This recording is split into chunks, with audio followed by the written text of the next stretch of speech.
move this over here. That way I have a little more space for it. Hi everyone, and welcome back to the channel.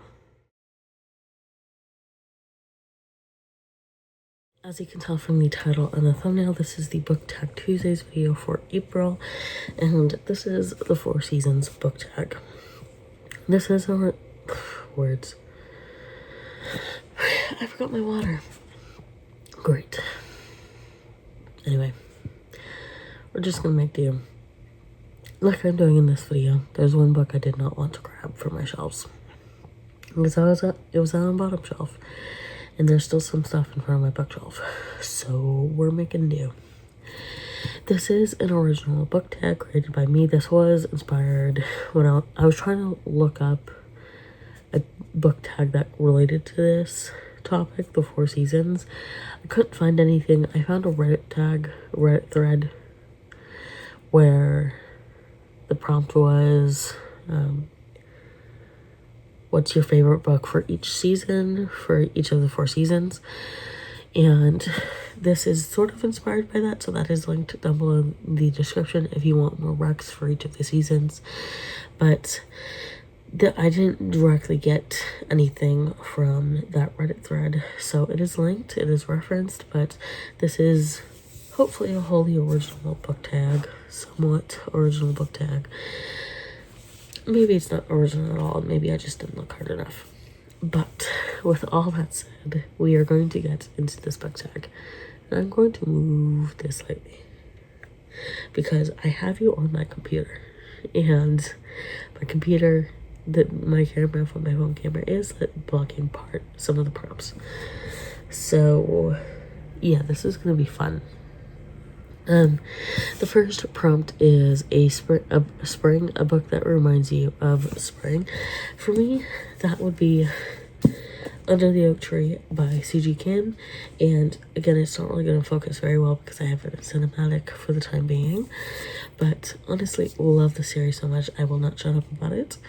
And basically, to give you the information for the first book, you're following Maxie, who is wedded to a up-and-coming knight, and she's always been kind of hidden away by her dad, who is a duke, because of her stutter. And her, like, on their wedding night, after their wedding night, her husband goes away on a 3-year battle, and then Riften returns the night, and she's surprised to find out that he still wants her. So that's what this is. I want the graphic novels at some point too, so, but kind of like what I did with Have an Official's Blessing, where I didn't start getting the special editions until I read the full series. I'm gonna kind of do the same thing with this. Once I've read more of it and enjoyed a good majority of it, then that's when I'm going to start getting the graphic novels for it. So that's my plan. The next prompt is Summer, a book that reminds you of summer. For me, that's kind of obvious, but Hexed by Emily McIntyre. And this one is a never after novel following Little Mermaid, where Ursula and Eric get together in the end, basically. I'm not going to give you too much more than that. Really like this one. This one was fun. I don't know if it's my favorite never after novel. Is it? I know I did a ranking and I totally forgot what I did for that ranking. Oops. Refer to that video for how I rank them. But the next prompt is Autumn, a book that reminds you of autumn or fall, however you want to say it. For me, that book is, I need to turn on my computer again, there we go. For me, that book is Shadow of the Gods by John Gwynne. This was a book to get through. I loved it. I like the series. I really love the series. It was just a beast to get through. And in this, you're following three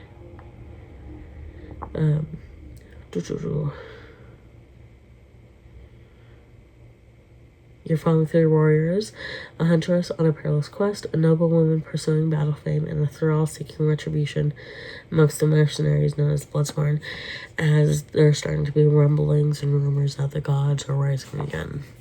So that's Autumn. And then the next prompt is Winter, a book that reminds you of winter. This was the one that I did not want to get from my bookshelf because it's on the bottom shelf. And again, there's stuff in front of my shelf still, which is totally fine. And the book, quite obviously, is Christmas Carol by Charles Dickens. And that you're following Ebenezer Scrooge, who is a miserly rich man. And he has to learn his lesson if he's going to make it through. So the next prompt is Spring to Summer, or Spring Summer, a good book for the spring to summer transition, or in either month. You can take it as for these next 4 prompts, you can take it as the transition between the 2 seasons, or as a book good for both of the months or both of the seasons. So Spring Summer, a book good for the spring to summer transition or for both spring and summer. Is there something in my hair? Oh, it's just a little thing to focus on the head. For me, I chose The Apothecary Diaries. I absolutely love the series. And you're following Melba, and she's kidnapped, and then she's forced to work in the Imperial Palace. And then she gets tapped to be a lady in waiting to one of the consorts because she is literate, and then because she has an affinity for poisons. So that's what this one is. I'm not going to give you too much more of that. Next up is Summer to Autumn, a book good for the summer to autumn transition or good for both months. I'm going with For Whom the Bell Tolls by J.C. Lynn. In this, you're following Lily, who has recently passed away, and she's kind of carving out a spot for herself in the afterlife, both in her own paradise and in hell.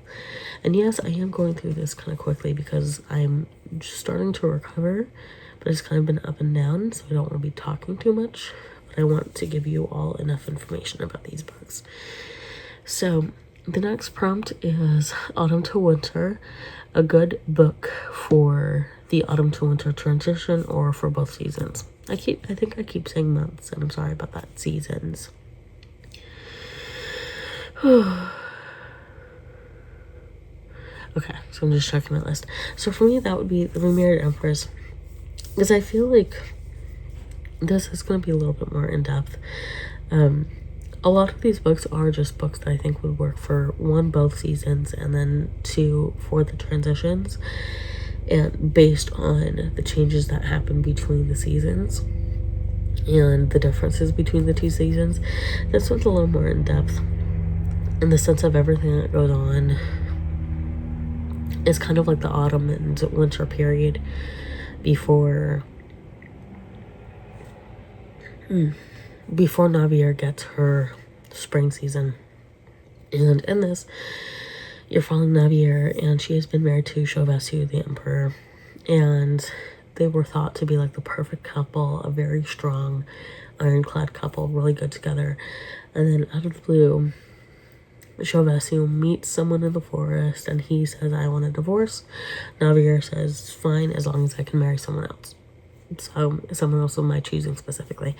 So, that's what this is about. That's not a spoiler, like I said, I'm doing this out of order because I've already recorded my May book tag. And I mentioned this in my May book tag as well. Anyway, so the next prompt is Winter to Spring, or Winter Spring, a good book for the winter to spring transition, and kind of like similar reasons to have an official to The Remarried Empress. For this prompt, it's have an official blessing. Like, there's a lot of like stuff that goes on in the winter, and it's like kind of dark, kind of like what winter is. Sometimes cozy, but not always cozy, and then you finally get the spring at the end. So in this, you're following Julien, who has ascended to the heavens for the 3rd time, and he's being sent out to do some research, to do some investigating, and figure out what exactly is going on. So the next prompt is Any Season, a book that is good in any season. And for this one, I personally chose Circe by Madeline Miller, and in this, you're following the story of Circe through her perspective and her life through her perspective. So that's what this one's about. And then the next prompt is Opposites Attract. What book seems like it should be good for a certain season the movie slightly so I can see this. Okay, so I'm gonna restart. Opposites attract. What book seems like it would be good in a certain season but is good in the opposite season? So as an example, what book seems like it could be a good autumn book but is good as a summer read? And it could be spring and winter, or it could be spring and winter, it could be autumn and summer, it could be spring and autumn, or summer and winter, that kind of deal, anything you want. For me, I did the one I provided an example, so it's a good autumn read, it's a good October read, but it's also kind of fun to do in the summer, especially if you like doing summer read. And that is Never Was a Night, an Indigenous dark fiction anthology. Introduction by Stephen Graham Jones and edited by Shane Huck and Theodore C. Van Alst Jr. This one has a lot of gripping tales about gripping short stories that are rooted in Indigenous culture and history.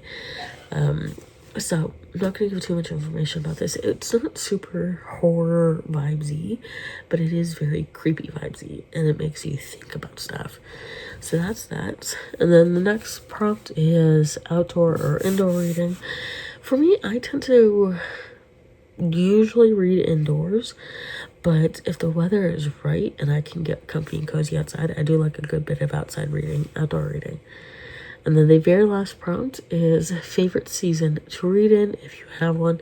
For me, any season. I don't really have a favorite, but I think kind of like the stereotypical cliche like autumn and winter, I do think are some of the perfect times to settle down and read, because that's when we're starting to slow down. But anytime, I think, is a great time to read, is my favorite time to read whenever I can. Especially because kind of like what I wanted to do with this book tag is that was one of my crochet hooks, sorry, is that there are books that are good for any season, no matter what time of the year it is. So a lot of people like reading romance in the spring or summer. A lot of people like reading historical fiction in the summer, or anthologies in the autumn, you know, that kind of a deal. So there are books perfect for any season. So that was why I wanted to share this. So if you want to do this book tag, please do so. Please feel free to leave a comment down below, do your own video. I'd love to know what your answers are. Thank you all for watching, and I'll see you all in my next video.